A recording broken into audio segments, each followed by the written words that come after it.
राधे राधे दोस्तों, आज मैं आपके लिए आषाढ़ माह की पूर्ण जानकारी लेके आई हूँ। आज मैं आपको बताऊंगी कि आषाढ़ माह में किस देवी देवता की पूजा उपासना की जाती है, वह आषाढ़ माह का क्या महत्व है तथा इस महीने की क्या महत्वता है। तो आइए शुरू करते हैं आषाढ़ महीने की पूर्ण जानकारी। 15 जून 2022 से आषाढ़ माह शुरू हो रहा है। आषाढ़ माह को हिंदू कैलेंडर के अनुसार चौथा महीना माना गया है। पंचांग के अनुसार 13 जुलाई 2022 को आषाढ़ का महीना समाप्त हो जाएगा और सावन का महीना शुरू हो जाएगा। आषाढ़ के महीने में देवशयनी एकादशी आती है। इस एकादशी के आने के बाद भगवान विष्णु योग निद्रा में चले जाते हैं। इस महीने में भगवान विष्णु की खास पूजा अर्चना की जाती है। आइए जानते हैं इस महीने का धार्मिक महत्व और इस दौरान में किन बातों का ध्यान रखना चाहिए। आषाढ़ माह का धार्मिक महत्व। आषाढ़ का महीना भगवान विष्णु का महीना होता है। इस दौरान श्री हरि की पूजा अर्चना करने से पुण्य फल की प्राप्ति होती है। आषाढ़ माह में आने वाली योगिनी एकादशी का व्रत करने से 88,000 ब्राह्मणों को भोजन कराने के बराबर पुण्य फल प्राप्त होता है। आषाढ़ माह की शुक्ल पक्ष की एकादशी तिथि को देवशयनी एकादशी आती है। इस दिन से भगवान विष्णु योग निद्रा में चले जाते हैं, जिसके बाद से 4 महीने तक सभी मांगलिक कार्य रुक जाते हैं। कहते हैं कि इस महीने में देवी देवताओं की कृपा से हर मनोकामना पूरी हो जाती है। हिंदू पंचांग का चौथा महीना आषाढ़ का महीना है। यह संधि काल का महीना है। इसी महीने में वर्षा ऋतु की शुरुआत होती है। इस महीने में रोगों का संक्रमण सर्वाधिक होता है। इस महीने से वातावरण में थोड़ी सी नमी आनी शुरू हो जाती है। इस महीने को कामना पूर्ति का महीना भी कहा जाता है। इस बार आषाढ़ मास 15 जून से 13 जुलाई तक रहेगा। आषाढ़ माह के व्रत और पर्व।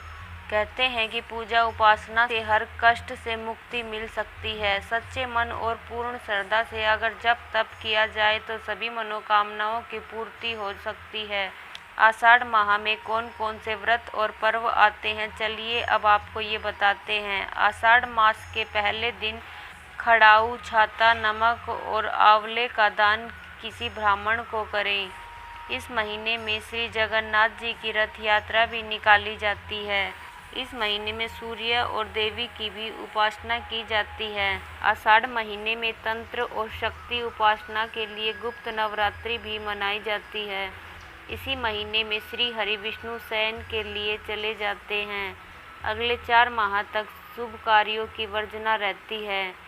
आषाढ़ माह की पूर्णिमा को गुरु पूर्णिमा का महान उत्सव भी मनाया जाता है। आषाढ़ का महीना बड़ा ही पावन और पवित्र माना गया है। इस महीने की उपासना से देवी देवताओं की विशेष कृपा साधक पर बनी रहती है। कहते हैं कि आषाढ़ के महीने में जप तप, पूजा उपासना और स्नान दान का बड़ा ही महत्व है। इसलिए इस महीने को ज्योतिष में भी बहुत खास माना गया है। पूजा उपासना से होगा कल्याण। जानकारों की अगर माने तो आषाढ़ के महीने में की गई उपासना कभी निसफल नहीं होती।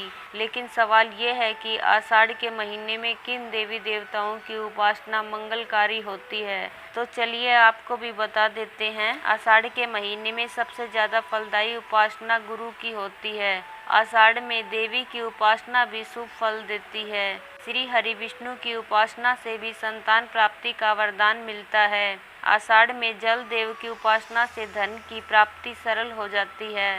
मंगल और सूर्य की उपासना आषाढ़ में अवश्य करें ताकि ऊर्जा का स्तर बना रहे। आध्यात्मिक मान्यता है कि सच्चे मन और सच्ची आस्था से आषाढ़ के महीने में ईश्वर की उपासना की जाए तो सभी कष्टों से आपको मुक्ति मिल सकती है, क्योंकि ये पूरा ही महीना देवीय कृपा से भरपूर रहता है। इस बार आषाढ़ का महीना बुधवार से शुरू हो रहा है और इस बार महीने के पहले दिन ही भगवान सूर्य अपनी राशि परिवर्तन कर रहे हैं। आषाढ़ कृष्ण पक्ष के त्योहार। भगवान विष्णु को समर्पित इस महीने में ध्यान योग साधना का विशेष महत्व है। इसलिए अब आपको बताते हैं कि आने वाले 30 दिनों में आपको दैवीय कृपा पाने के लिए कौन कौन सी महत्वपूर्ण तिथियां मिलने वाली हैं, जिन पर मनाया जाएगा मुख्य पर्व और त्योहार। 17 जून शुक्रवार को गणेश संकष्टी व्रत किया जाएगा। 20 जून सोमवार को मासिक कालाष्टमी की तिथि पड़ेगी। 24 जून शुक्रवार को योगिनी एकादशी का व्रत किया जाएगा। 26 जून रविवार को प्रदोष व्रत किया जाएगा। 27 जून सोमवार को रोहिणी व्रत की तिथि है। 27 जून सोमवार को ही मासिक शिवरात्रि भी है। 29 जून बुधवार को आषाढ़ अमावस्या की तिथि रहेगी। आषाढ़ शुक्ल पक्ष के त्योहार।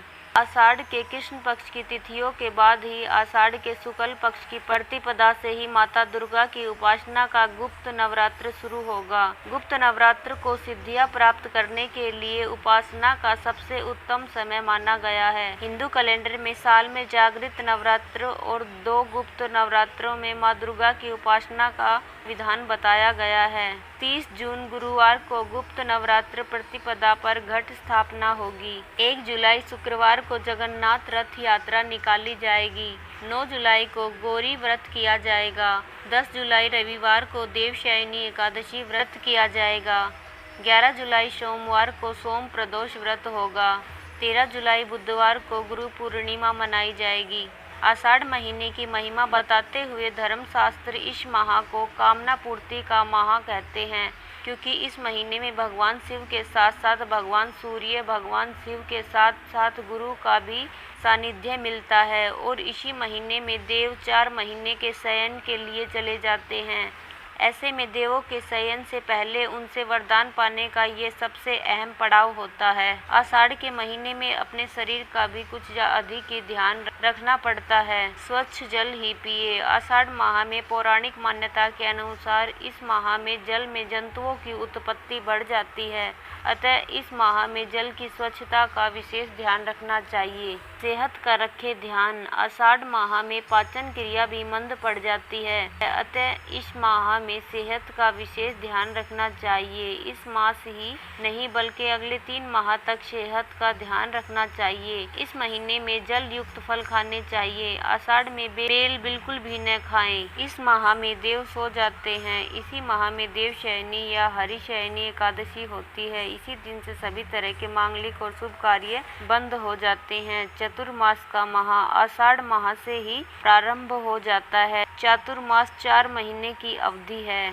जो आषाढ़ शुक्ल पक्ष की एकादशी से शुरू होकर कार्तिक शुक्ल एकादशी तक चलता है। इस अवधि में यात्राएं रोककर संत समाज एक स्थान पर रहकर व्रत, ध्यान और तप करते हैं। इस महीने को कामना पूर्ति का महीना भी कहा जाता है। इस माह में जो भी कामना की जाती है उसकी पूर्ति हो जाती है। आषाढ़ माह की पूर्णिमा को गुरु पूर्णिमा का महान उत्सव भी मनाया जाता है। वर्ष में इसी मास में अधिकांश यज्ञ करने का प्रावधान शास्त्रों में बताया गया है।